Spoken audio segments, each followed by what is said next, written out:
The CIPC webinar. This webinar is going to be on companies and cooperative awareness. Thank you to all the CEDA staff for joining the webinar and for registering on the webinar. We are going to start our webinar now. Please just note that we will be sharing presentations from the webinar.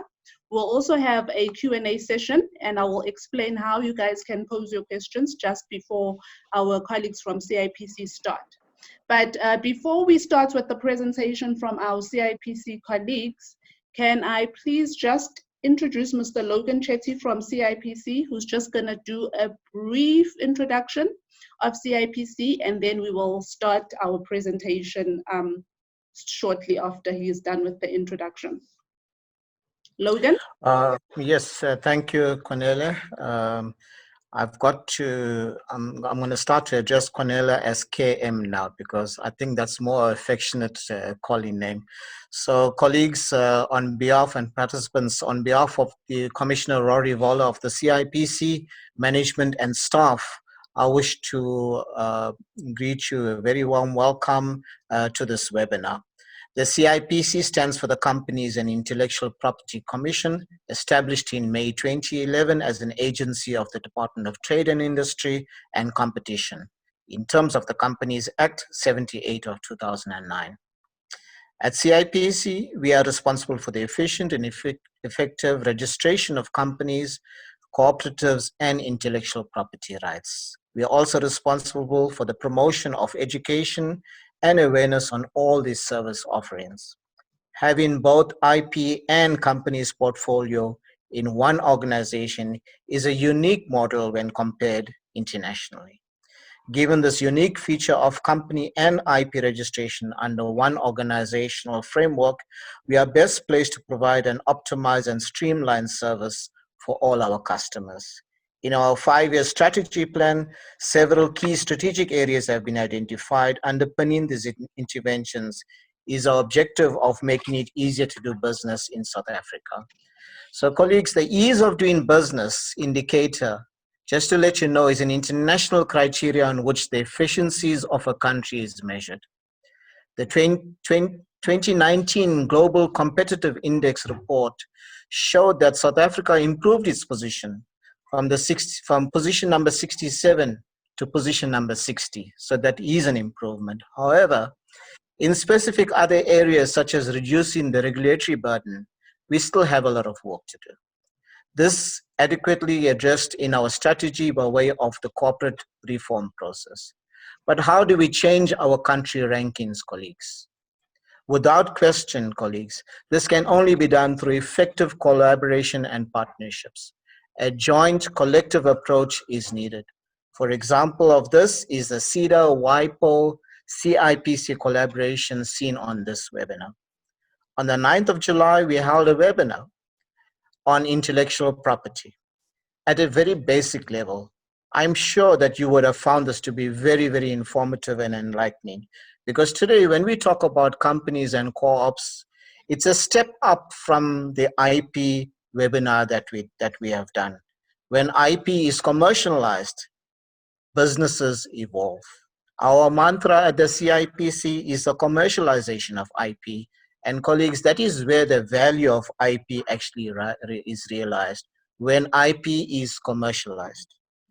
So as I said earlier, our mandate at CIPC is essentially to register these entities of IP companies and co-ops. However, we are thankful for the presence and contribution of CEDA practitioners as business advisors at a very grassroots level, because at that point, you help us to ensure that these entities, as much as they are registered, remain as sustainable entities. In conclusion today, colleagues, I will be talking about, or we will be talking about, companies and co-ops. If you missed the IP event and the webinar, no problem. We will gladly oblige with a dedicated webinar for your specific branch. Please send us an email and we'll oblige. I must inform you, colleagues, that today's event is arising from the IP SMME flagship project of South Africa, with the two main objectives being: one is to enhance SMME competitiveness through effective management of intellectual property assets, And 2 is to strengthen institutional capacity of SMME support institutions in delivering IP-related services to the stakeholders. And CEDA is one of that SMME support institutions. Thanks to all our CEDA colleagues for all arrangements on this webinar today. There's no vote of thanks at the end of the session, so I want to take the opportunity to thank you for allowing, taking your time and participating and being present on this webinar today. I also want to record my appreciation to Mr. Kalanji from the World Intellectual Property Organization in Geneva, Switzerland, for also joining us on this platform today. Madam Facilitator, I thank you. Thank you, Mr. Chetty. Thank you very much for the introduction. Colleagues, before we hand over to our colleagues from CIPC that are going to be doing the presentation, just note the presentation will be emailed to all of the attendees. If you have a question, please type your question in the chat section of Zoom. So if you've got a question, please type it in the chat. We'll not respond to questions during the presentation, but after the presentation, we're going to have a Q&A session where the panelists will answer the questions that were on the chats. If you would like to present your question orally or verbally, where you'd like us to unmute you, we will offer we'll have during the Q&A where you guys can either raise your hand or can type your names in the chats, and we will unmute you so that you're able to pose your question. But should you have any questions during the presentation, please feel free to type them on the chats and the panelists will respond to them during the Q&A session. So with that, I would like to introduce to you guys Ms. Elma Pinkham, as well as Mr. Offensive from CIPC, that are going to be taking us through the presentation for today. Elma? Good morning, everyone. Thank you for joining us on this webinar. I really hope it's going to be a productive webinar for you and that you will enjoy it and learn something new today. So I'm just going to start sharing the webinar, the presentation, and I might just repeat what Nokwanda said. There are 2 of us who will be presenting. I will present up to a point where we talk about BizPortal. Then my colleague Ufense Shakung will present. I think my name appears on his photo for some inexplainable reason, so you might not see his name. And then when he's done, I will continue with the rest of the presentation. So let's just see. There we are. May I just say that for an introduction, we'll be talking, as you are aware, about companies and cooperatives. And what we will mainly be talking about is the options you have either as an entrepreneur or somebody assisting an entrepreneur to register a company or co-op, as well as how you can make contact with CIPC. Okay. On our agenda, what we will speak about is 1 or 2 things before we get to the company section. I'm first going to talk about CIPC small or SMME focused service offerings and the benefits of business registration. Then I'll be talking about companies, specifically about service access channels. I'll speak about the different channels or mention them, but we will focus on a few of them. That is e-services, self-service centers, and the BizPortal.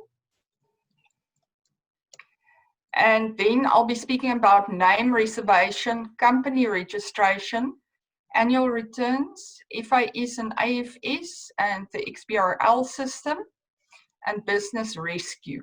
I might just mention that the first one on this slide, the name reservation, is one service that is applicable both to companies and cooperatives. And it's very much compulsory for cooperative new registration applications. So that one, as I say, goes to both sides. And then the other one that we'll be talking about is the cooperatives, their registration, as well as their annual return submissions. And lastly, I'll speak about customer query resolution options. First of all, the SMME-focused service offerings that CIPC has. We've reduced administrative and compliance burden in both the corporate law reform and the IP law reform amendments. We've maintained a reputable business and IP environment. We provide 24/7 CIPC services. We try our best to minimize the time spent transacting with CIPC. Compliance, monitoring, and enforcement is part of what we do. Modernization of processes through automation. Increased collaboration with partners. We've increased our access channels. To date, the channels of our self-service centers or SSCs and our partner sites, which provide the same services as the SSCs. Then there's e-services website or our website where you get the e-services section. There's BizPortal, the mobile app, our USSD function for cell phones, social media, call center, and banks. We do AFS and annual return filings, and we try and simplify them through our automation. We've got focused education and awareness. Shani, your sound is on. Okay, trademarks, accession to Madrid, cost-effective international filings, reduced new application and renewal fees available to SMMEs when IP fees adjustments takes effect. For patents, there's the Inventor Assistance Program. Then there's the IP Trade Portal, the TISCs, and the IP SMME Toolkit. I know this is a mouthful, but I may just from time to time remember or remind you that we will be providing you with a copy of the presentation afterwards. So you will have time to go and look through it again.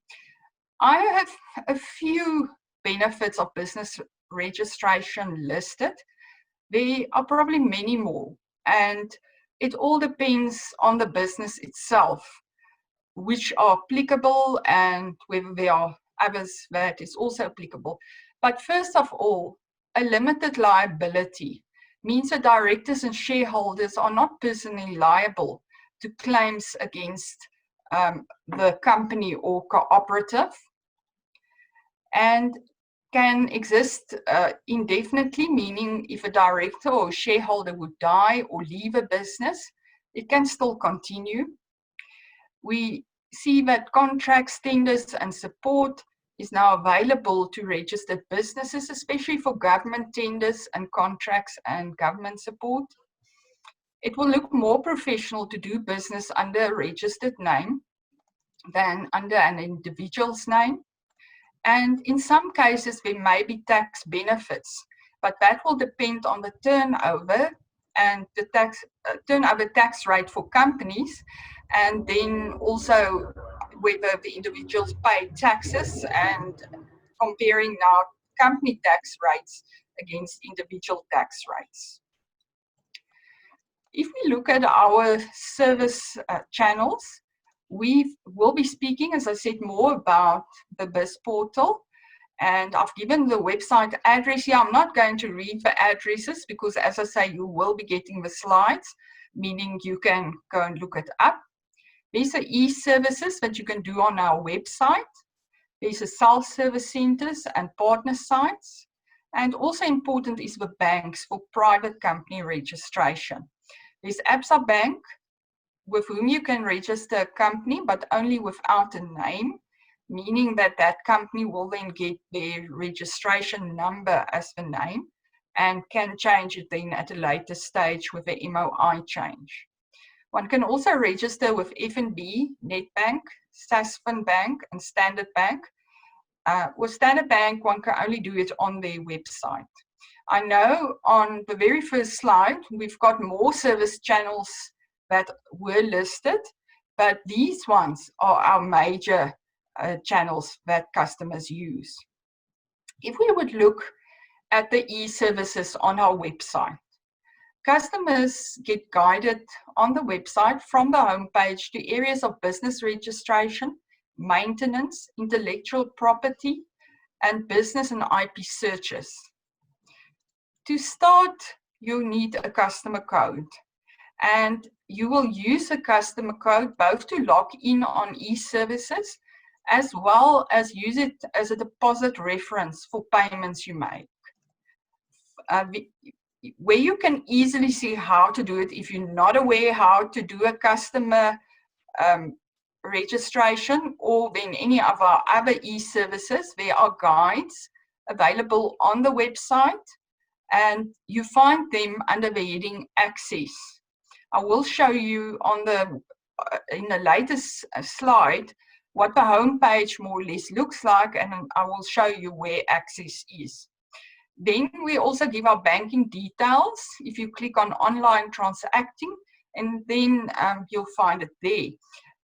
The picture here at the bottom is just to give you an indication. If you would go to the step-by-step guides, they are listed such as this picture shows.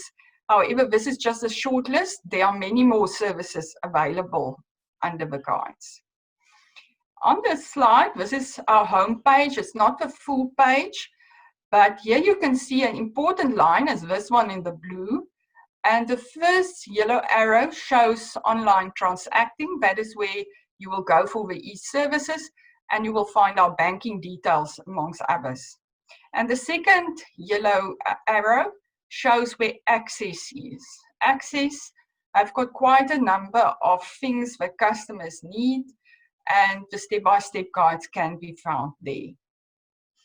If one would then log in on the e-services under online transacting, you will be able to log in with your customer code, and you'll need your password. And one must always remember, a customer code and a password is like having a banking account number or a bank card with a PIN number. It should be kept secret, and one must remember, if you've got money on that link, it's basically like a link to your applications, and somebody else have got your details, they will be able to do transactions with your customer code. Something else I might mention about customer codes that should be important to CIDA, for instance, when they assist clients. CIPC wants every business to have their own customer code and their own password.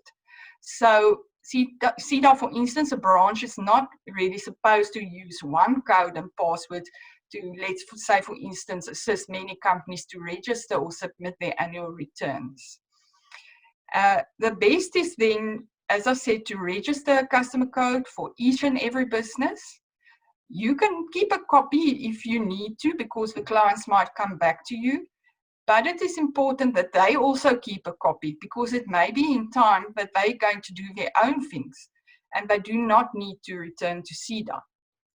But what one must remember there, it is important that the customer's email and the customer's, or the new company or co-op's email address and cell phone number is there, because they will be receiving from time to time some SMSs or emails from CIPC. And they will not know they must come to you for assistance if they didn't get these. So please, as I said, create a customer code and password for every business. Then on this screen, you can also click on customer registration to create a customer code. And if you look a bit lower here at the bottom yellow arrow, you will see there's even videos that shows how the transactions can be done on our website. If you scroll a bit lower on that page, you will find all the kinds of service offerings that we have on the e-services. If we can have a look at how you can go about to register a PTY or a non-profit company on our website, then you can visit our website. You will register your customer code, as I said. And then at number 3, you're going to deposit the money that is required to be able to do the transaction. If you choose to do a name reservation for a company, it's going to cost you 50 Rand. and for a company registration, 125. In total, it will cost you 175 Rand.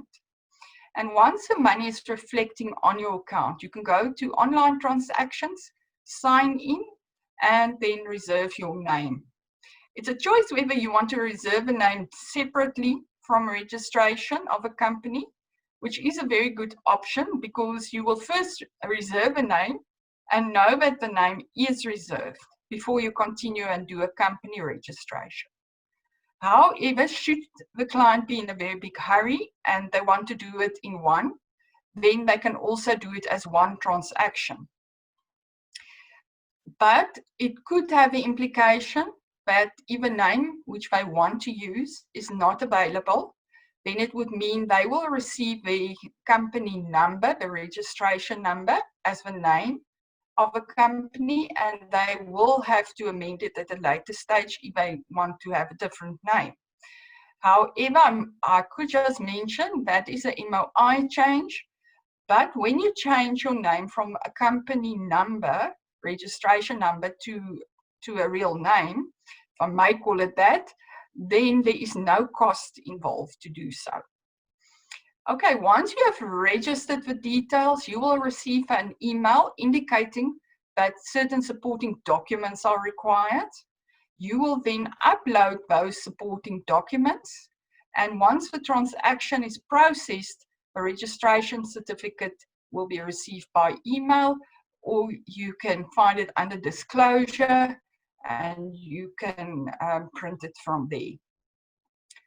If we then go to the second option for customers, there's self-service centers and partner sites, and they have a full range of services. These services include customer registration and password reset, name reservation and company name changes, private company registration, but it should be noted that this is only for standard MOIs and a maximum of 3 directors. All the directors must be present when they do this registration, and it's only available for South African citizens. Then one can do director and member changes. You can do BE certification for exempted micro enterprises, meaning businesses that have a turnover of less than 10 million Rand. And you can either get such a certification with your company registration or annually when you do your annual returns. And there is no fee or accountant letter required for this service. You can do your annual returns. You can do company financial year end and address changes. You can register a non-profit company. For a full list, please check on our website. What is important to note about these centers is that they do not do query resolution. And you can find the addresses on our website. They're both under access on the website, which I showed you where it was earlier, as well as under contact details. Then for now, I want to hand over to my colleague, Ufense Shakum, who will be speaking to us about BizPortal. Ufense?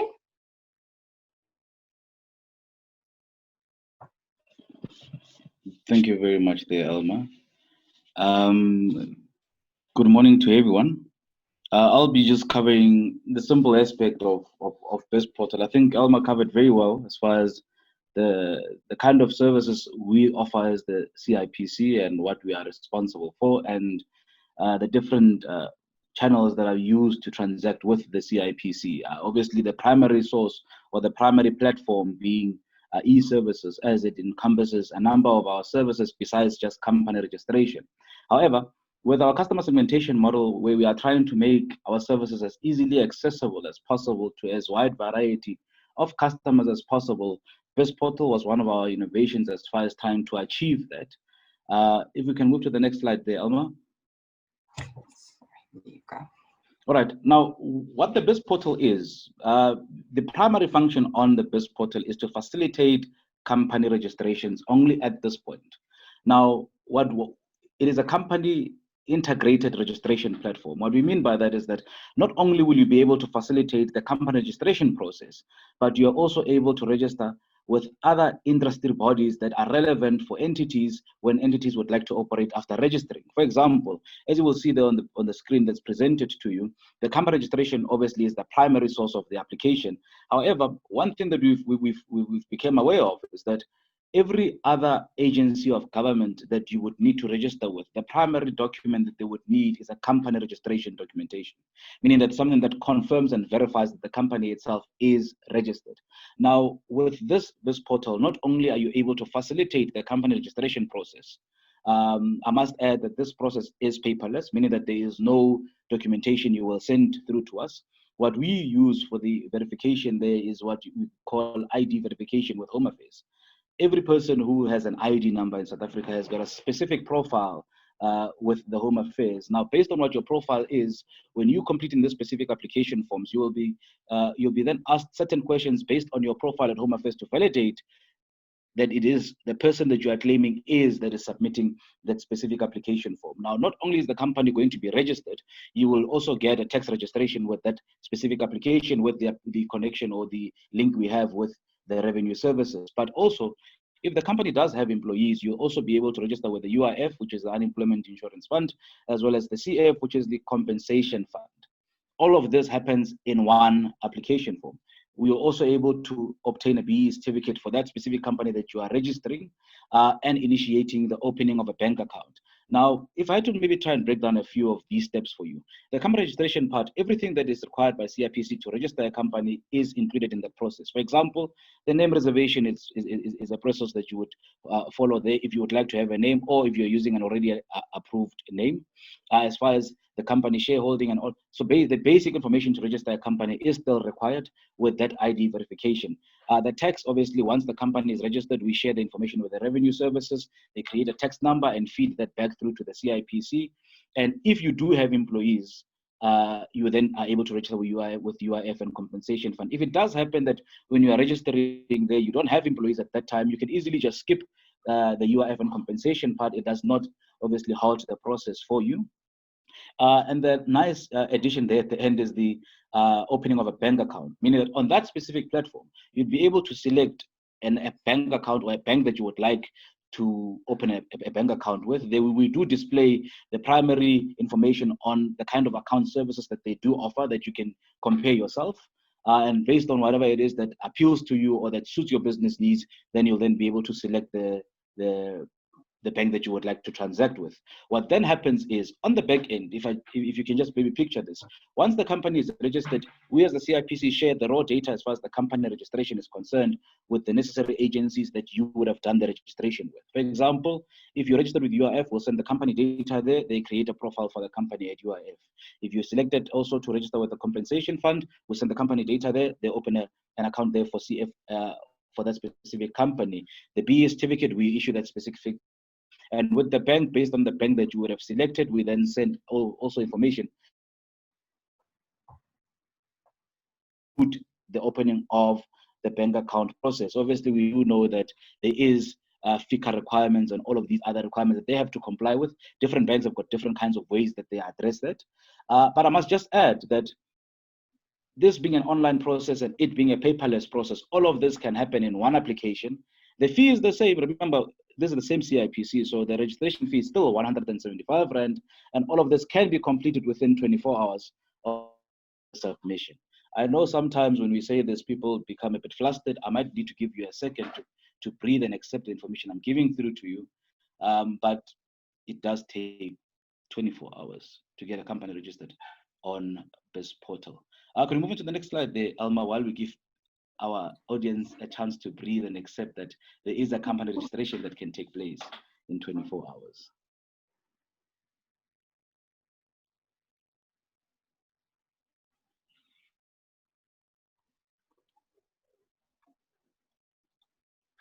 You with me?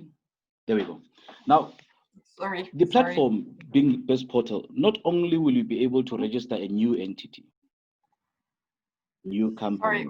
However, some of these added on services, which is besides the company registration, could be explored by companies that are already existing With regards to this platform, where I was that not only do we have these add-on services for registering a new entity, however, the existing companies, meaning that companies that are already registered and already have a registration number and are in good standing, could also explore these add-on services separately. Meaning, if I had to give a specific example, you have a company you registered a few years ago. Now it happens that the company has picked up, you obviously have taken up a bit of employees into your entity. Now you want to register with UIF and compensation. You don't have to go there and queue in long queues. You could easily just come to this platform, log on with your details, go to this specific function that you would like to explore. In this case, let's say you want to register at UIF. You just click UIF, provide the company registration information. We would then obviously derive the information from our database and share with the service provider or with the partner that you would have chosen. The same goes for BE certificate, and the same goes for opening a bank account. So meaning that not only are you able to register a company and include these services, but also for existing entities that would like to explore these services could also do so at a later stage after the company itself is registered. The other function on there is domain names. I think that's very simple to understand. Domain names is the web address or the web URL that you would apply for. You can apply on BizPortal for that. We give you an approval. Once you received your approval, you just go to an internet service provider for your hosting services. But at that time, obviously, we would have searched and approved your URL that you would have been using, or the URL that will be used by the hosting company to host those services for you. Now, one other add-on function at this point that we're hoping to grow quite a bit is the BIS profile. Now, with the BIS profile, we're intending to have a single view of an entity, not only the company registration information, however, to also be able to derive the company status with other industry organizations. Now, if I had to give you a bit of a picture in your mind, if it is that you type in a company registration in there and the company's information pops up as far as the status of that specific entity at the CIPC.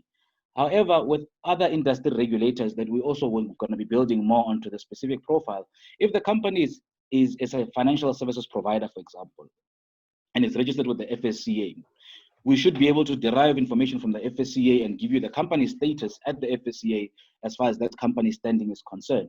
If the company is registered with CIDB, we should be able to pull that information from CIDB and display it there. So when you're having a view on BIS profile on BizPortal, you should then at that stage be able to view not only the company registration of the entity or the company status of the entity, however, you'd also be able to view its status with other industry bodies as well as its BE rating at that specific point in time.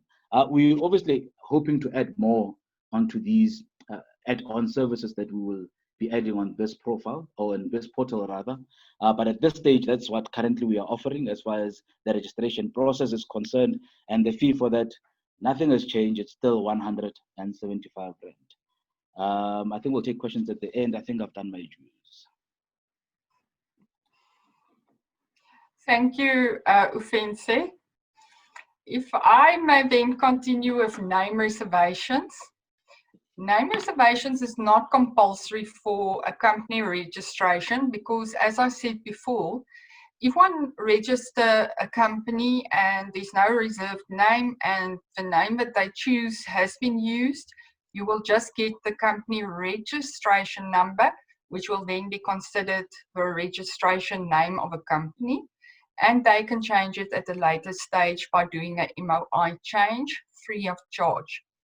However, these days, with the Co-op Amendments Act, things has changed, and a cooperative have to reserve a name before they apply for co-op registration. If a person applies for name reservation, you will get 4 names you can put on your application, and should it not get registered, you will unfortunately have to do a second name reservation. The fee for name reservation, you do it on the e-services, is 50 Rand. Okay, when registered without a name, as I said, you will just use the registration number and you can change the name later. The types of company registration with different costs. Previously, we spoke about 175 Rand, which include name reservations for PTYs. But as you know, we also have non-profit companies. If they register without members and a standard MOI, This they can only do on e-services, and at SEC centers, then the fee is also 175, including the name reservation. But in certain cases, companies must use manual application, and then they can use a long or customized MOI. And this is applicable to all incorporated companies, public companies, non-profit companies that have members, state-owned companies, and external or foreign companies. And the fee when you do a manual process is 125 Rand. Once you are registered, it is compulsory to submit annual returns every year. If it is not submitted, CIPC will start a deregistration process. It is not related to your tax returns, so it must not be confused. Companies must file these within 30 business days after their registration anniversary date, and CCs must file within the registration anniversary month up to a month thereafter. You can calculate what the fee is that a client must pay. You can do that on our website with e-services. You can do it at the CIPC Self-Service Center or partner site.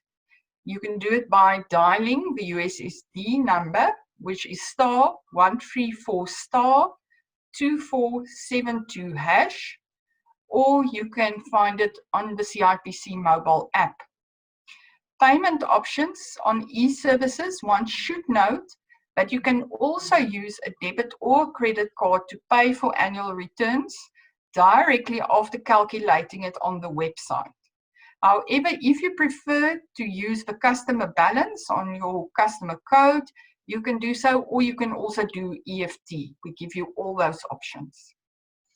The fees applicable to annual returns, there are different ones for companies and cooperatives. Companies and closed corporations. If annual return is less than R1 million, then a company pays R100, but one must know that if you do not pay on time, there will be an added penalty for late lodgement, which is R150. And I'm not going to go through all of these different fees, but they are available here on the slide. And then on the CCs, if their annual turnover was between R0 and 50 million Rand, they will pay R100. And if they have to pay a penalty, it's also R150. This is just a picture of a step-by-step guide. It's not the full guide. It's just steps 4 and 5 of a guide. But I think it is important to show you that the guides have got pictures and that they clearly indicate what a client must do if they go through these steps on the e-services. And then one must also know that from 4 March 2019, before paying your annual return, companies must either submit a financial accounting supplement, known as a FAS, or an annual financial statement, known as a AFS. And this must be filed on e-services. It can be filed as part of your annual return process, or it can be done beforehand on its own. The FAS, which is also known as a Core 30.2, is a summary of information regarding a company's record keeping and the maintenance of financial records. Private companies and CCs do not need to submit financial statements, but must file the FAS through e-services. FAS is an easy questionnaire that has to be completed. Companies that must file annual financial statements though, in terms of a Companies Act Regulation 28, will have to do so through XBRL.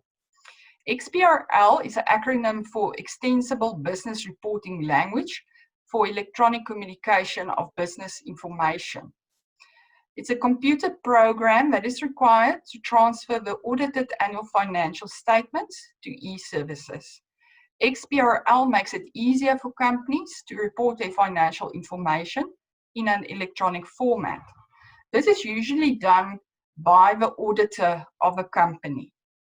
And it's not just a South African system, it's something that was developed overseas and is now used in many countries, including some of the BRICS countries.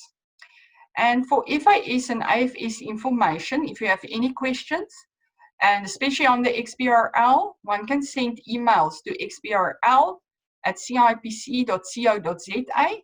And this, as I say, a whole manual with questions and answers on our website. Then a subject we don't talk about so often is business rescue. And just to give you some information about it, first of all, one must understand the term financial distress. It means that it's unlikely that a company or CC will in the following 6 months be able to pay all their debts when due, or will be solvent. With solvent, we mean their assets would be more than the liabilities. So if it's not the case, then they're in financial distress. Business rescue provides for the efficient rescue and recovery of a business in a manner that balances the rights of all the relevant stakeholders. Proceedings to facilitate the rehabilitation of a company that is in financial distress is done by providing for temporary supervision of a company, its affairs, business and property, as well as temporary moratorium on the rights of claimants. And it includes the development and implementation of a business rescue plan to either rescue the company by restructuring it or result in a better return for companies' creditors or stakeholders than would otherwise be the case in the case of a liquidation. Business rescue proceedings. About that, one must know that no liquidation proceedings must have commenced against a company before business rescue proceedings starts. Business rescue proceedings starts when the business passes a resolution that the company voluntarily start business rescue proceedings, or an affected person, and an affected person could be a shareholder, a creditor, an employee or organized labor of a company, who applies to the court, and they will be using a Core 123.1 application. Within 5 days after passing a resolution, a company must appoint a business rescue practitioner and publish the notice as prescribed. And this I do with a Core 123.2. The company must then file this appointment with the CIPC and inform all affected parties of the appointment. CIPC, the role of CIPC is the facilitation of a filing of a business rescue proceedings and record keeping of the documents submitted. What is important to note is that CIPC does not have a regulatory role with regards to business rescue. CIPC is a custodian of a business rescue process, meaning the filing, the practitioner licensing and business plans. In any case, business practitioners must be a member of a legal, accounting or business management professions. They cannot just be unlicensed with one of these professional groups. And CIPC, after receiving an application, must either issue a license as applied for on Form 1 as Core 1261 if the requirements are met, or they must refuse the license. Core 1261 and supporting documents must be emailed to Core 126.1@cipc.co.za, and the applicable fee is R500. The duties of a rescue practitioner. In short, during the business rescue proceedings, the practitioner has the full management control of the company. He or she must investigate the affairs of the entity. He or she must assign duties and powers to the board members or persons. He can remove any person who forms part of a management of that company, or also appoint any person to form part of a management team. He must ultimately develop a business rescue plan, indicating whether the company can be saved or should go into liquidation. He is an officer of a court and has the responsibility and duties of a director. If I can then end with cooperatives and our query resolution systems. Cooperative registration, all the documents are available on our website. First of all, they must reserve a name, and they can use the form that companies use, or the process. It's exactly the same as for companies that register. And as you know, it used to be called a Core 9.1, and it costs 50 Rand, and when they get approval back, the approval will be called a Core 9.4. The fee for registration is now the same as for companies, meaning 125 Rand. And we want to remind clients that they must complete a valid email address on part 4. This is very important. People often forget it. Clients must, or members of a co-op must also provide certified copies of their ID books or then of a smart card. But in case of a smart card, both sides of a smart card must be copied. And in case CEDA, for instance, submit an application to CIPC, the person submitting on behalf of the cooperative must also include their certified ID copy, and these copies must not be older than 3 months. If you submit when you submit the constitution, you must submit only the pages which the co-op completed, as well as the last page with the signatures of the members. The slide may be slightly incorrect, referring to duplication, because clients don't really submit, hard copies anymore. But in case they do, they must do it in duplicate. If a cooperative wants, they can also use a power of attorney. The forms and minimum membership of a cooperative. Primary cooperatives provide services, products, or employment to members, and there must be a minimum of 5 natural persons. You may be aware in terms of the Co-op Amendments Act, but it does also make provision that a primary co-op could be started by 2 juristic persons, or then a group of 2 juristic persons and natural persons. At the moment, the Act is being implemented in phases, and they still only accept 5 natural people to start cooperatives. Later on, when there is a system, an electronic system through which the co-ops can submit their applications, they will be able to make use of the other 2 options.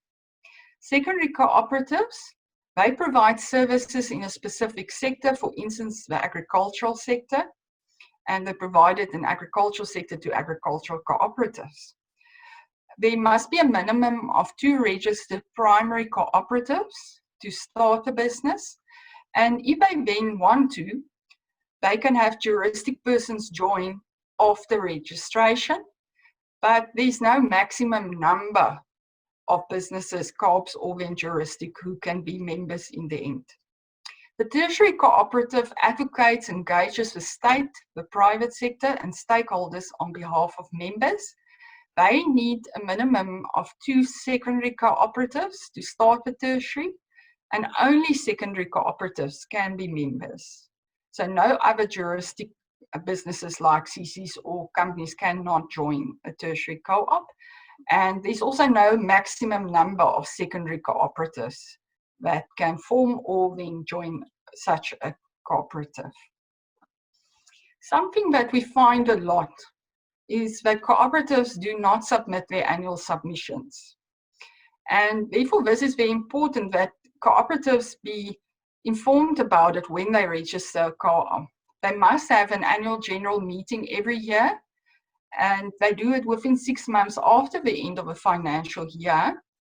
And then after having that meeting, they must then submit a CR2 form, which is normally the form that you use to change directors, but it can also be used to confirm who the directors are. So if there were no director changes at the AGM, then they will just give the same names that were directors the previous year. Secondly, there's the core or the CR7 form, which is the lodgement of financial statements and membership statistics. If they struggle to complete the first part, at least they should complete the membership statistics. And then they're supposed to submit audited financial statements, as you're aware. In terms of Amendments Act, there are changes to that. However, since it's not implemented yet, I will not be discussing it today. The financial statements, many co-ops really can't do it. But I think it's very important that if they don't, that they inform the CIPC and that they do submit their CR2 and CR7 form. Because otherwise the CIPC will not know that this cooperative is still trying to do business. So please ask them to every year keep doing those submissions and keep in contact with the CIPC. To obtain information and to submit documents to the co-ops unit, you can email it to the cooperatives online at cipc.co.za, or it can be posted to Cooperatives Division, CIPC, Private Bag, X237 Pretoria, 0001. However, as you are probably aware, it is not advisable to use post because documents very easily get lost and then either never arrive at the CIPC, or the registered documents that are returned may not be received by the cooperative. So it's really important that they rather use the email address. Lastly, about our customer query resolution. There are different ways you can get information from us. On the website, you can log an inquiry. There is a button on the home page that you press and you do it there. And especially if you want to find something out about an application that was submitted and that you have not received feedback on, you can do it there. You can use the cell phone option. There's a number of things you can find there as well, which I think includes the status of your application if you register a company. Then there's the call center you can phone. I think we are all very much aware that people have to wait very long for the call center to answer due to the very high volumes of persons phoning the call center. And that's why we actually advise them to choose one of the other options. Then there's a CIPC mobile app, which can be downloaded from Google Play Store, or you can ask your questions on the CIPC Facebook and Twitter.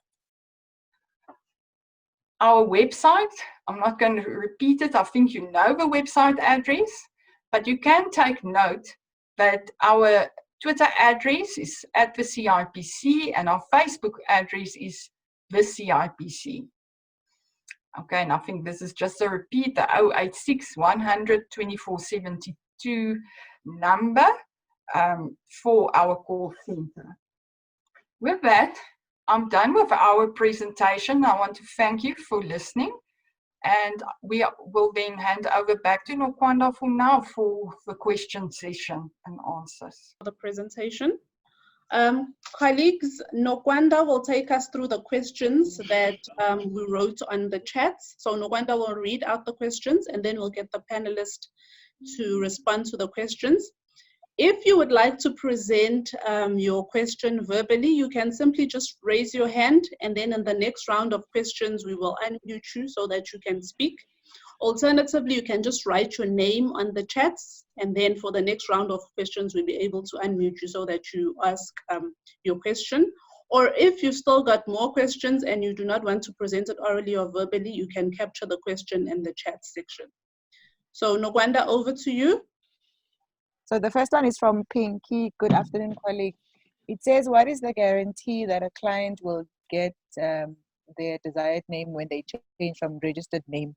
And is it advisable to submit more than one name? Then the next one is there no fee to open a bank account? So sorry then, Yeah. Okwanda, can we Yeah. answer them as you go, as opposed to just saying all of them? You just give us Okay, the first sure. one. Let's answer that, and then we move to the All second right. one, and just like that, just to avoid creating confusion. Maybe I can just Not a take this problem. one. Remember that when it comes to name changes, I think the question, I'll just try and dismantle it so that we can have a full picture. The name, when you change the name, it means you are already in possession of an approved name. So it means that you would have already submitted a name reservation.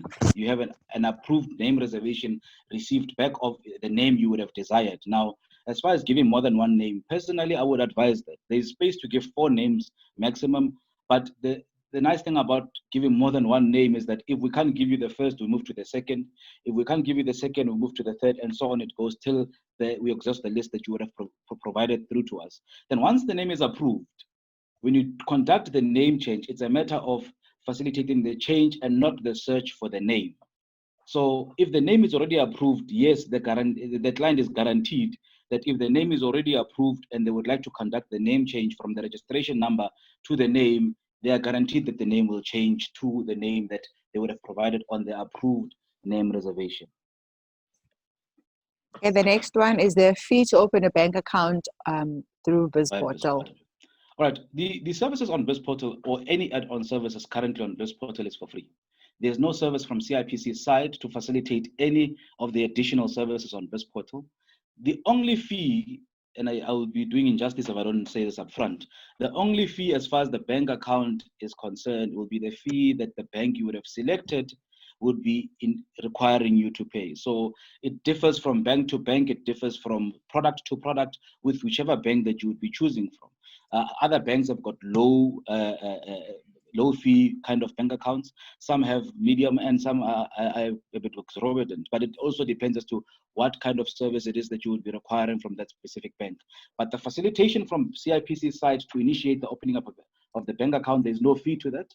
But based on the product that you would have chosen on the bank that you will be going to, that is what will then determine the fee that is payable to the bank for the services that you would want them to render to you. Thank you. Why does CIPC no longer do refunds for failed name reservations? Because in the past, the 50 Rand for the name reservation was reserved automatically to the customer account when none of the names were accepted. It's unfortunate. CIPC, or even back then CIPRO, we never reversed name reservations. We can go back and maybe the person who asked the question can maybe provide us with the specific scenario. But even previously, we never reversed or refunded a failed name reservation. The logic behind that is that the service is already granted of searching for a name. The amount of money we reversed, Nokwanda, is if the name was reserved and you are applying to conduct a name change, for example, and for any odd reason the name change could not be approved, you would know that we would have already deducted 250 from your account to conduct a name change. Let's say you were called ABC Catering, now you want to be called ABC Construction, for example. That name change process would have cost you 250 Rand. But if that name change application gets rejected, meaning that 15.2 conducting the name change gets rejected by the CIPC, that's when we refund the 250 for the change of name, but not for the name reservation. Name reservation, the service is granted of a name search, whether the name is approved or not. The 50 Rand or based on whichever platform you would have used, the money is not refundable. But personally, I would also advise, we do have a name search functionality on our website that is for free.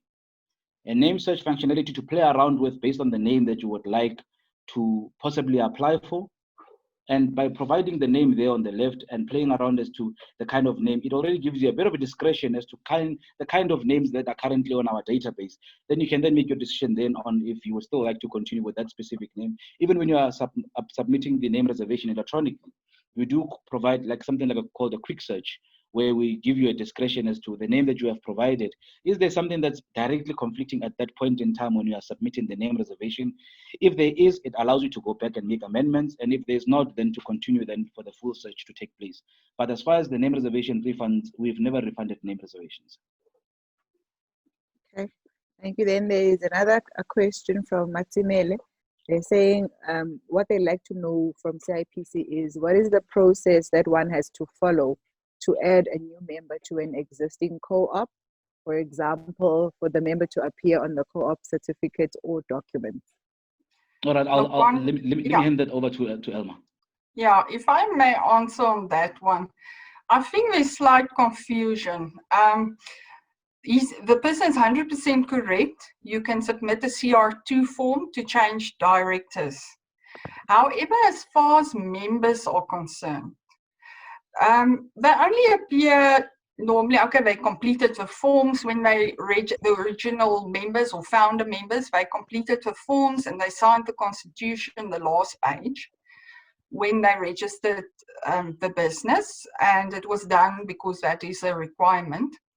However, the moment the cooperative is registered, the cooperative must keep what we call a register or a list of names of who the members are.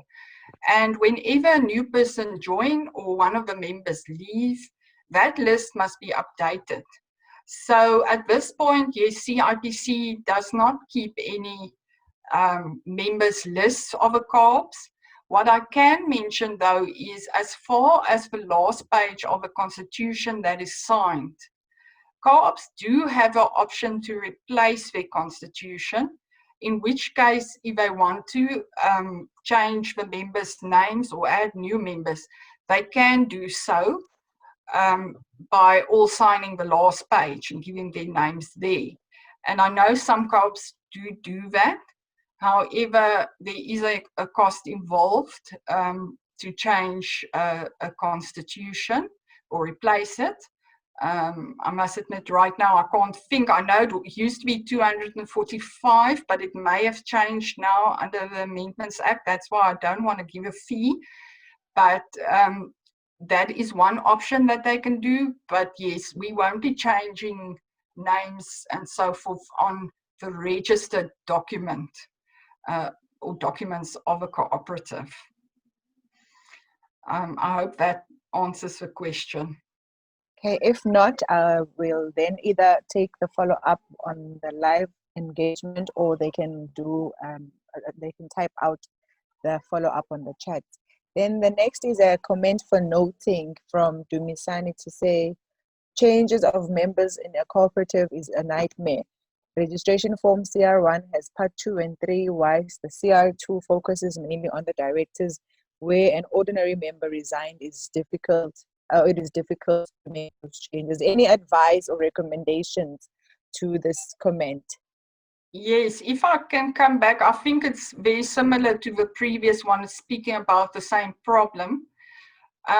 I think co-ops should be made aware that they should keep a list of members or a register. That is very important.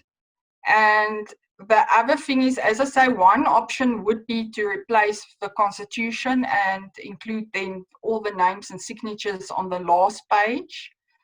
But the person is correct, they probably experience it as a nightmare because it's not really done.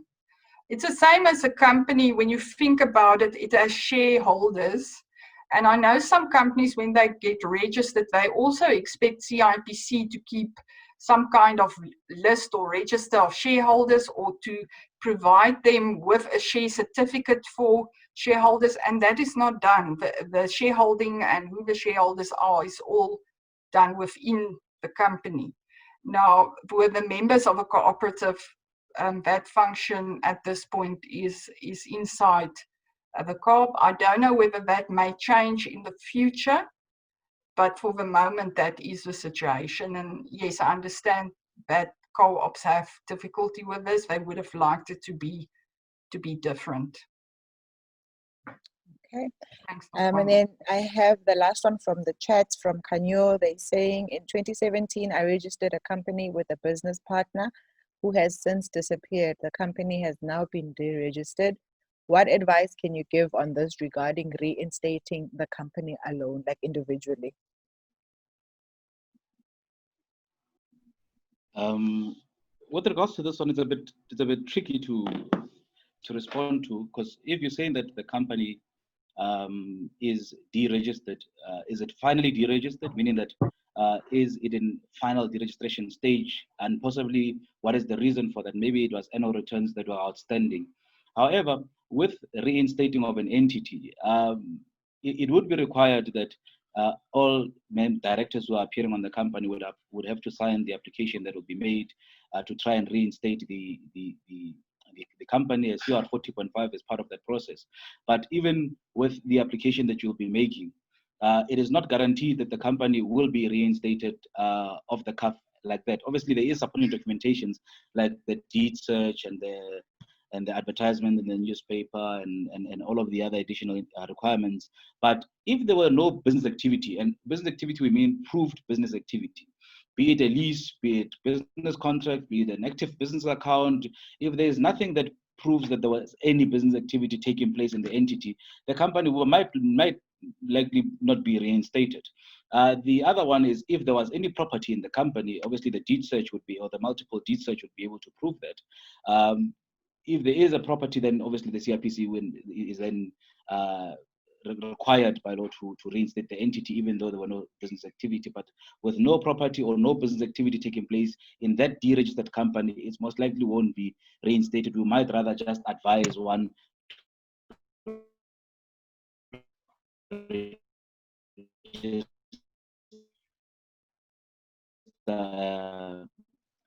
a new company. But maybe to answer the other aspects in this specific question, where they say that I do running a company with more than, okay, from where did I get cut?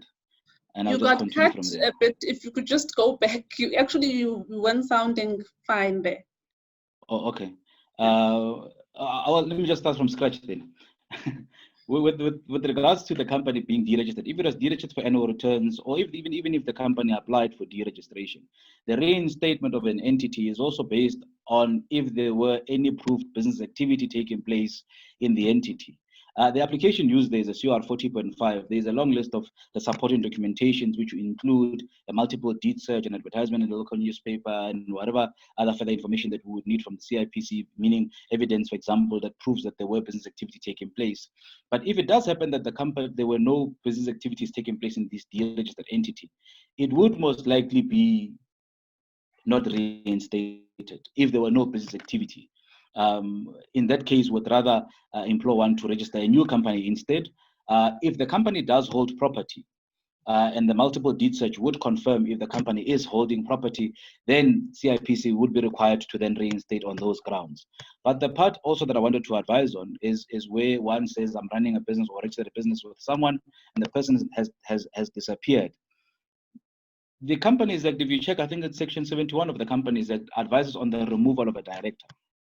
If it is that you are a part director or you're a group of directors and one director is not coming to the party as far as whatever your agreements are or whatever the MOI is or whatever the standard operating procedures are in your entity, and you feel that the person has no longer a vested interest in the business and you are reaching a resolution to rather let go of the person, or if you can't find them, obviously the law requires you must send notice to them based on the address that is appearing on our records. If you follow that section 71 process, you would be able to apply for a director removal or for removing that specific director, so that then you are obviously that it wouldn't need his approval or his signature or his ID to confirm the change, as you said, they would have been disappeared, so you wouldn't be able to find that information.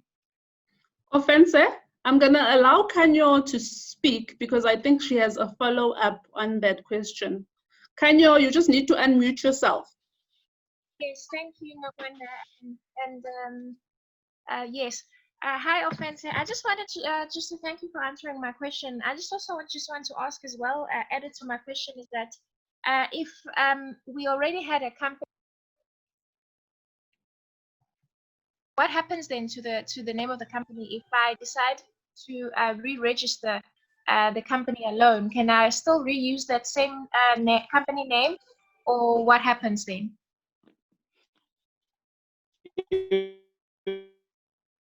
If the company got deregistered and let's say it was used by you, meaning that when you conducting the application, obviously you would have registered yourself as a customer, meaning the customer code being used for that application would be the same as the person who appeared as a director in the company that has closed down. In the name reservation, you'd be able to provide the exact same name of the company that was deregistered, and you'll obviously attach the in a confirmation letter or the registration number of the company to state obviously that the company was registered, deregistered because of annual returns, and you are the same person who owned that company who are now applying for this company, and the name can then be reapproved for your use, meaning that the same name can be used by you again in a new company. Yes, but meaning me alone, and not with the business partner. Yes. Okay, no, thank you so much. Thank you, Kanyo. No wonder, I see we've got more questions from the chats, if we could address those. And then colleagues, if you want to raise your question orally or verbally, please just raise your hand or just type your name in the chats. And we'll unmute you. No wonder? The next two questions is from Walter. Can you register a company for UIF via the BizPortal? And then from Bitten, Banda is, can I be able to remove my deregistered company from CIPC's portal profile? Okay. As far as can you register a company for UIF via BizPortal? Yes. If it's a company registered or it was registered whatever time ago and only now you've got employees who'd like to register, yes, you can use BizPortal to facilitate that application. So I guess that's as simple as that. It's a yes, Walter, yes. And Biden, if I'm announcing your name correctly, I'm just trying to understand when you say, can I remove my deregistered company from your profile? So I believe you might be referring that when you do log on, the company that's deregistered appears on your profile when you are registered today. In that case, that's the one that you're asking about. Unfortunately not. Remember that the company that's deregistered is a record. So we can't remove that record from existence. Even on our database, we do keep the details of the company that you own that might be deregistered. So that won't be able to be removed. The only thing is that you would not be able to transact on that specific company as the company is deregistered according to its current status on our database. So I think that if that's the one that you're referring to, or if I understand your question correctly, you might give a follow-up if perhaps I might have misunderstood there.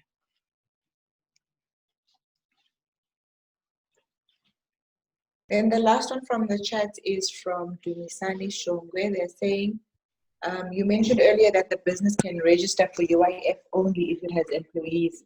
What needs to happen where a co-op is a worker co-op? The shareholders are only employed by the co-op. All right, Elma will cover the co-op and the share side. However, when we speak about UIF, remember, currently we'll be now stepping on the territory of the Department of Labor. But what is regulated there as far as the registration of UIF and who or what should register, it is in compliance with what the Labor Act says and what the Unemployment Insurance Fund Act advises us as to who and what is regarded as an employee. So we'd have to then move it to that platform to say now, if it's a cooperative and it's a worker cooperative, does it mean that those workers are employed by the entity? Are they receiving a salary or a stipend, whatever amount of hours are working in compliance with what the provisions are given by the UIF as to who or what can be regarded as an employee? So that will have to move on the other side. Elma, I think maybe you might give clarity as far as it being a worker cooperative and so on. Yeah, I must admit, with the change in the Amendments Act, I know these changes are regarding labor legislation, but I'll be honest, I can't say for certain whether they consider to be employees, since they are also the owners of a business. But we can find out for you about that after the session, and we can give you information to Nokwanda or Kwanele, and they can then just inform you about it. In case they are member or are considered at the moment, Fancy can tell me if I'm lying, but they can't register at the moment on the BizPortal because it's not making provision at this stage for cooperatives. But as I say, I will find out for you and let Kwanele and Nokwanda know, and whether they are considered employees or not. And I know what you mean. They're working for or doing the service that the cooperative provide to customers. So I'll find out and provide them with the information.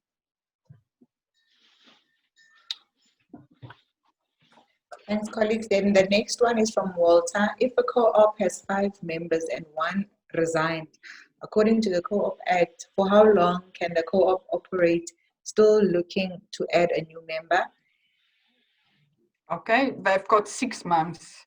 Then they have to add a member, and they are supposed to inform the CIPC that they only have 4 members.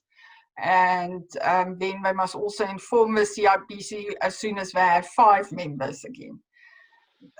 But yes, the sooner they get it done, the better, because the CIPC is allowed to deregister them after 6 months, because they won't be complying with the Cooperatives Act requirements any longer if they only have 4 members. Okay, then the last question from the chat is from Trinity. On the last page of the Cooperatives Constitution, are we saying members can do amendment themselves with regards to the change of members with no intervention from CIPC? No, that was not what I was saying.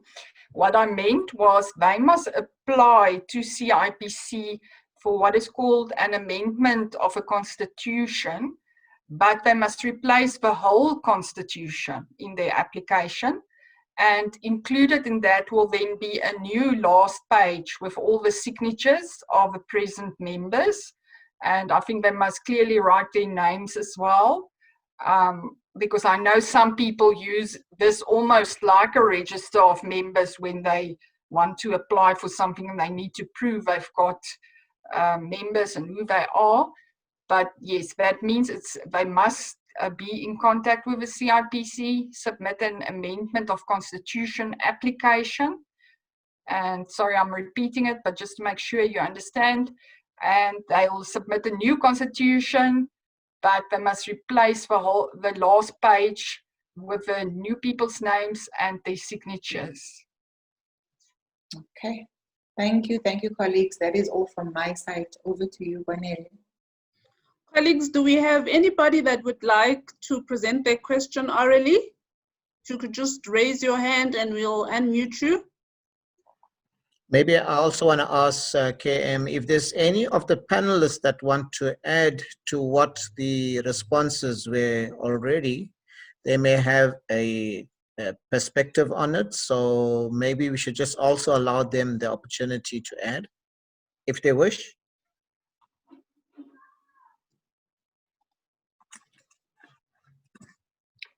Panelists from CIPC, would you guys like to add anything? Simon, your sound is off.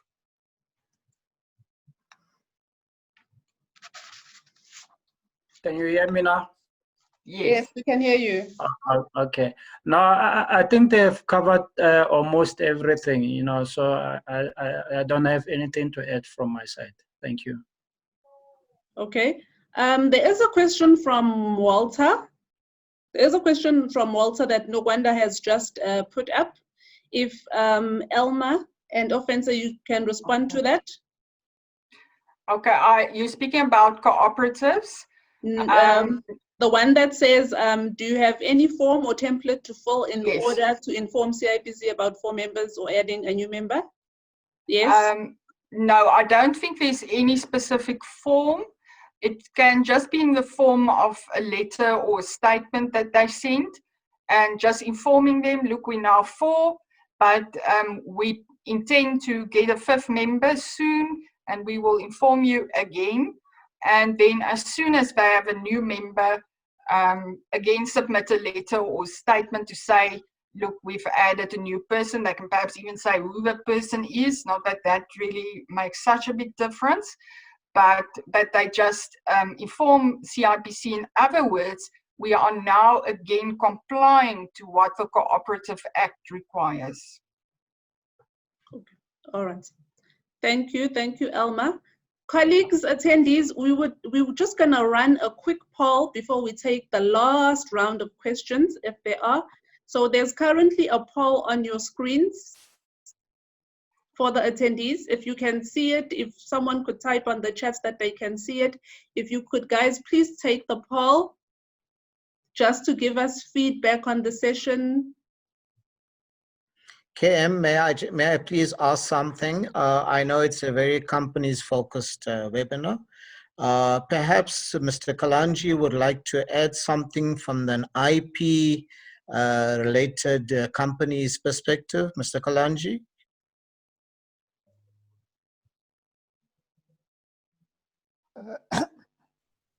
Sorry. Thank you. At this point, I was too learning, and I gained a lot. I gained a lot, and I was thinking, because whenever I hear cooperatives, to me, when I link to IP, I try to think about trademarks, like what do we call them? There's a kind of trademark that is used by cooperative and collective marks. When I hear cooperative, I think about collective marks, and I think when cooperatives are involved in are getting ready in doing their work, they should consider the issue of use of collective mark in their activities. Otherwise, I would say congratulations, and I've learned a lot too. Thank you. Thank you, Mr. Kalanji. Colleagues, if you could have more people taking the poll. We currently have 26 people. If you could have all our attendees fill it in, it would be great. If you have any more questions, comments regarding the webinar, you're welcome to raise your hand or to type in the chats as well.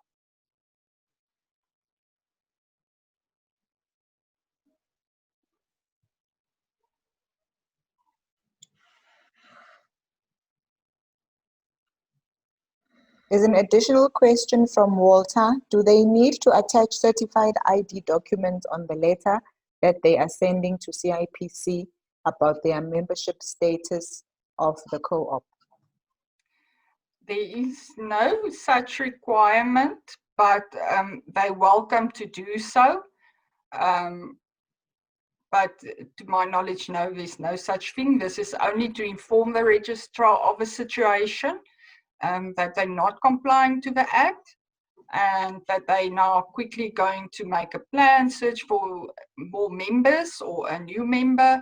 I mean, and then inform him again or us again at CIPC that they now have somebody. So no, there's no requirement, but as I say, it's open to you. If you want to attach it, if you've got it, it's fine. Nokwanda, there's more questions from Kolisile and Pinky.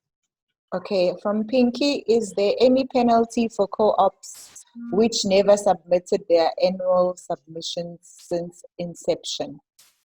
Yes, they can be deregistered, and some are.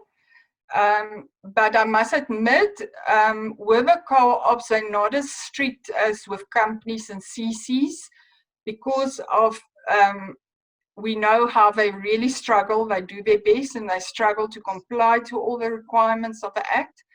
And I'm aware that they normally do not do it within the first year or two of not complying, year or two, but it can be any time after the third year. I would say they may be deregistered. So the best is keep in contact with them, and they will inform you of perhaps something you can do to comply with their requirements. But as I say, the important thing is to keep in contact with the CIPC Cooperatives unit. Okay, then there's the question from Kolisile and one coming from Selina from Kolisile. It says, how do you take out a company registration form, or I'm not sure if it's form or from CIPC, but they're meaning how do you cancel a company? Then from Selina Mabena, does annual fee apply to every deregistered company, even if the company was never active? Okay. Can you just run the first question by me again? You said they were asking about canceling a company, you said. That is correct. So how do you cancel a company? I think you already touched on this one earlier on, but No, for the benefit of policy as well. Yeah. No problem. Canceling, in other words, I presume one would be referring to the company being deregistered. There is a process to apply for the deregistration of a company.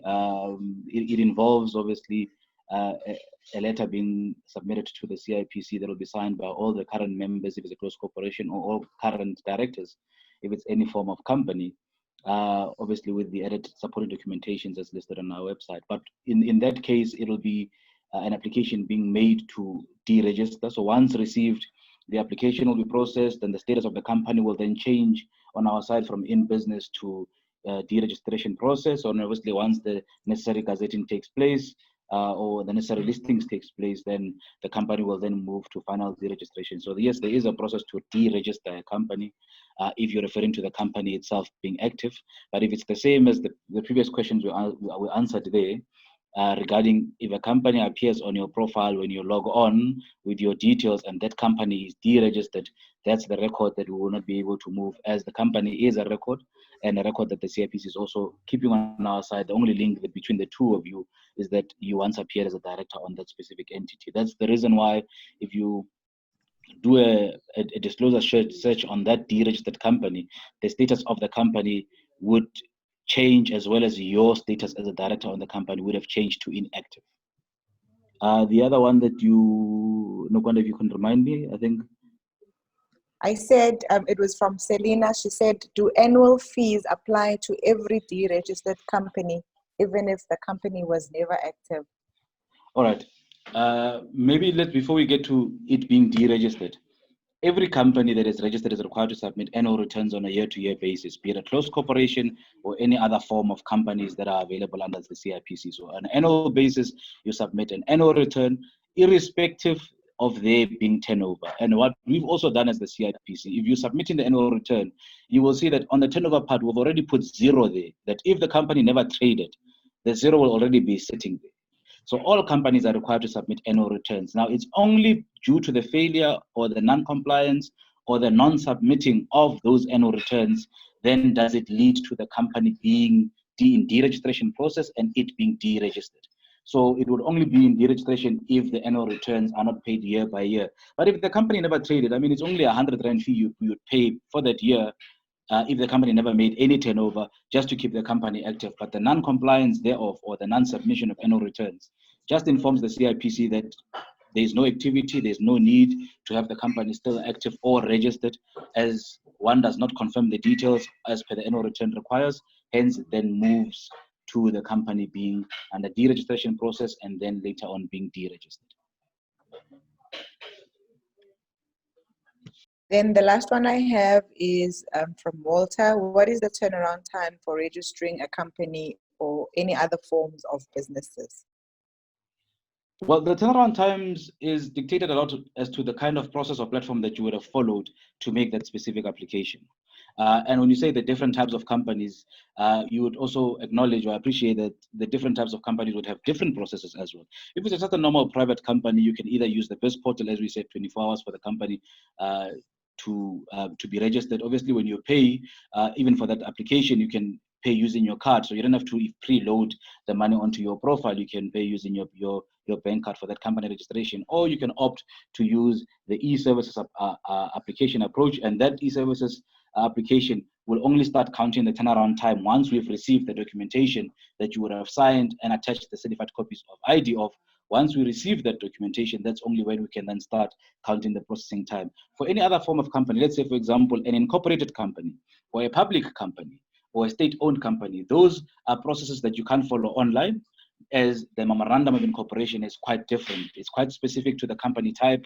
It's quite specific to the functions of the company that will be explored by the company. So that memorandum of incorporation and the application, it's a manual process. Now that's a different processing time altogether, that you would have completed the necessary forms, you will scan the documentation, you will send it through to us to the necessary email platform, and only once we've received the application of that manual application, it can range anything from 7 to 20 days according to the turnaround times that we've got on our website for a manual application.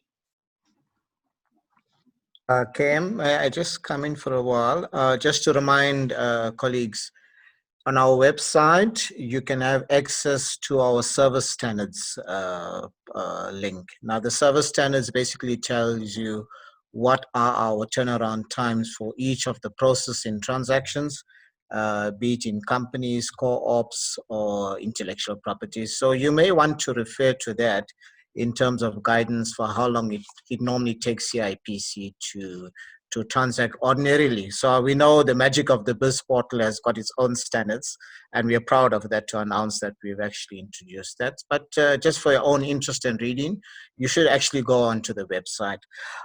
My second point is Offense and Elma specifically. You know, for the benefit of colleagues at large, we're sitting, this is an SMME focused webinar. So the question is, we have a challenge in terms of the economy, formalizing the formal economy. SMMEs to a large extent don't want to register and don't want to formalize. So the question is, at what stage should an SMME start to formalize? And essentially, we've got a slide on it, but essentially, Offense is why then do we as CIPC encourage the formalization of a business, particularly the SMMEs? Thank you. All right, thanks, Logan. You're putting me on the spot there because I have to answer from a DTI perspective. However, with regards to SMMEs and them formalizing, if I had to step away from my current role and the shoes I'm wearing now as a CIPC representative, one would ask, definitely, what is the purpose of formalizing an entity? A lot of people trading their own personal names, but the unfortunate part about the current way of doing formal business is that a lot of the manner in which you do business, the kind of contract you can go into, are moving sector by sector away from personal liability to the company itself being liable for whatever arrangement or agreement that you would be applying for. For example, any kind of contracting that you would want to do, either be state and most of the private sector. Also remembering that once it comes to formalizing an entity, even for big companies that would like to claim under your social corporate investments and enterprise development when it comes to BEE, it is only formally identified companies that will be regarded or counted when it comes to such development. But if I go back now and say, from a CIPC's perspective, on our side, it assists in being able to run a very legit, very tangible, very verified entities that would be doing business. There's nothing as bad as doing business and you have no repository to go verify if the company itself is legit or who are the people who are responsible for that entity. So from a CIPC's point of view, it makes sense to say at inception, at where the company would like to formalize or the company where one would like to have an entity, formalize from that stage. And if you look at it also, Logan, a lot of the compliance elements for a company that is not doing very big as far as turnover of a company, or let's say the company never traded for a year, the compliance requirements for that specific company are very minimal. I mean, I do know, yes, the current market out there is not nice, but an annual return for a company that never traded is only 100 Rand. An FAS submission only asks who keeps the records of the financial records of the company, which you'll just put your Offense, your connection is bad there. not always required, and your compliance for that specific year is done. To be able is it bad? Yeah. Okay. Hello, Offense, can you I guys hear think me? there's a problem with your internet connection there. Or is it? But can you hear me now? Yes, Yeah. we can. All right. Now, I think in essence, what you're saying is that, you know, for good governance purposes, for the ability to participate in the contracting tender processes. I mean, we have seen this so many years that there's been an outcry when government tenders are put out that people are not formally registered cannot participate in these tenders because you don't have a registration certificate. But beyond that is the same of intellectual property. Without a formal registration of your intellectual property, which you can use for business sake, acting as an asset, it becomes an asset if it's formalized. So we would encourage formal registration because it allows you to participate in the formal economy as well. And as they say, if you want to run with the big dogs, then you need to be part of that pack as well. So and just to say that no big business has ever evolved out of thin air. At one stage, that business was a small business, and we must appreciate that. And if we keep the concept of small business eventually resulting in big companies, we have a channel, we have a pipeline of incremental assistance to those SMMEs. But it starts with a formal registration. So we continue to encourage formal registration of entity or intellectual property. Thanks, Cam. Thank you, Logan. There's a last question. Can I say something? Elma and Offense. There's a last question for you guys there, which is the CIPC contact center available to take calls? I have been trying to call with no success. It's from Trinity. Elma? If we had to answer that one, the unfortunate circumstance that we're sitting with now is obviously managing a pandemic, as everyone else in this country is. The contact center, as far as CIPC it being functional, yes, is. Unfortunately, at this current point in time, the office was closed for quite a while for some fumigation and some compliances with the COVID regulations that are required to be done once in a while. So it will affect the service now and again. And one would obviously acknowledge that it is quite daunting or difficult to run a contact center with people being at home because there's certain excesses of systems that they would need to be able to provide that. So when the office reopened after lockdown, yes, the contact center was working. However, it will on time to time break based on organizational situations that we deal with, like now where fumigations have to take place and so forth. So I can't say at this point, would say yes, call now, you would be able to get, now you won't be able to as there's certain arrangement taking place at the office. But as soon as it's possible to have our agents available to answer calls, you can definitely do so. But for anyone who is in dire need to get information from us, our social media platforms are currently the best bet. Social media platforms as well as our inquiries functions on the CIPC website. Those two platforms, be it social media and the inquiries, would be the best bet to submit your questions and get the response, as that is easily accessible for some of our responding teams when they're working from home. Okay. And then there's also another question from Walter. Which direct email is to be used for cooperative queries? Okay, Walter. These two things, I would say, as Offense was referring to the website, I know I'll get to the email. It's very good to also lodge a query there on inquiries. You'll choose the category as cooperatives and then give your question or inquiry. The reason I'm saying it is the system assists CIPC to keep track of certain statistics, which they cannot do with email. So I know all the units preferred if customers log queries and not just send email. But we do not give out specific officials' names and email with their email addresses. So one have to send, if you want to send email, you have to send it to the general co-op email address, which is cooperatives, like plural, cooperatives online @cipc.co.za.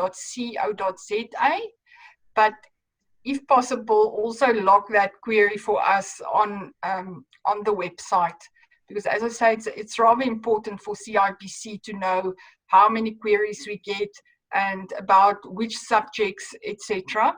And that will help us with that. Nothing stops you from doing both, I may say. Thank you. Thank you, Elma. Mr. Kalandri, you had a comment? Christopher? Yes, thank you. Yeah, thank you. Thank you for calling me Christopher. Kalanje, it's very, very official, so I prefer Christopher. Thank you. And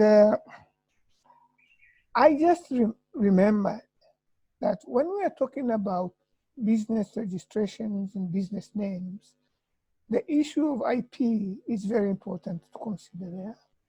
Do you want to use your business name as a trademark or something?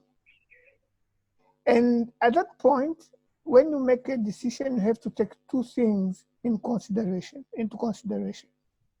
One,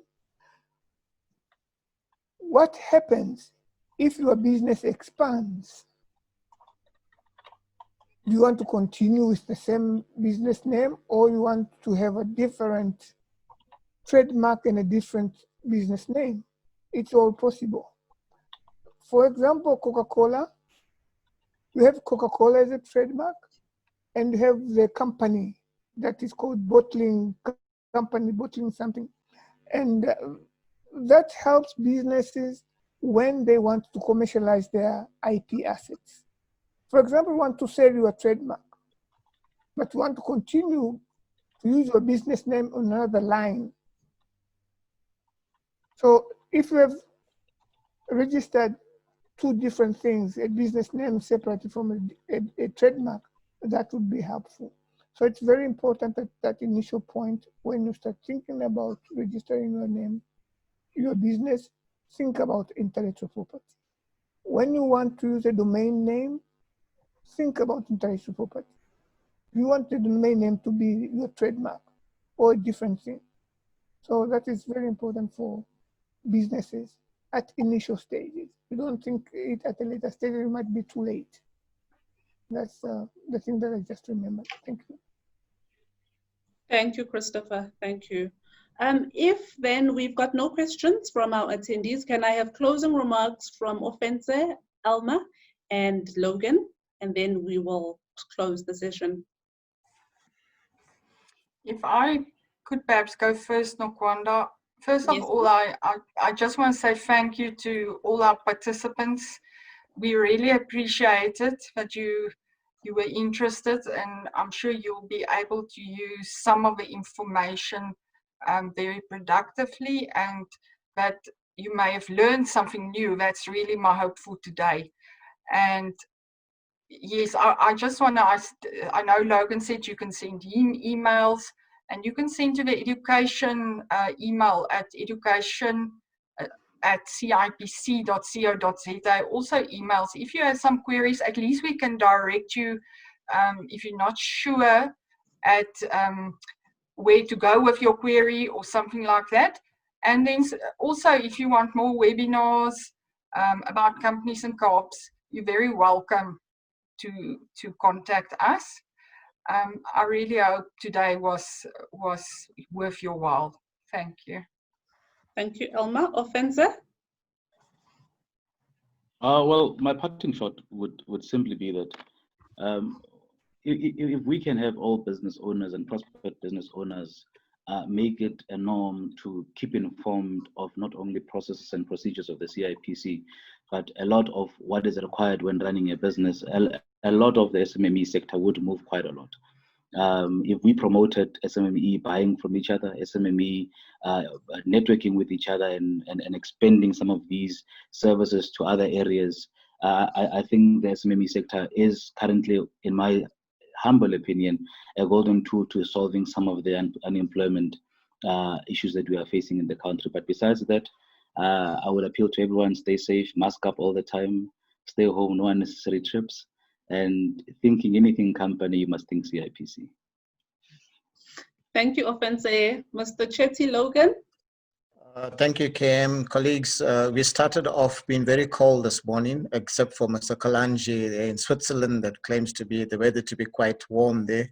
I must just add the topic has made this quite a warm environment for us. I mean, you know, when you talk about intellectual property, you talk about companies, you cannot separate the intellectual property from companies. That is why in my introductory remark, I've indicated that we are unique. Our model of having the IP and companies under one organization gives us that advantage of having an IP registered and then also allowing you within the same system of IP registration, then your companies being registered as well.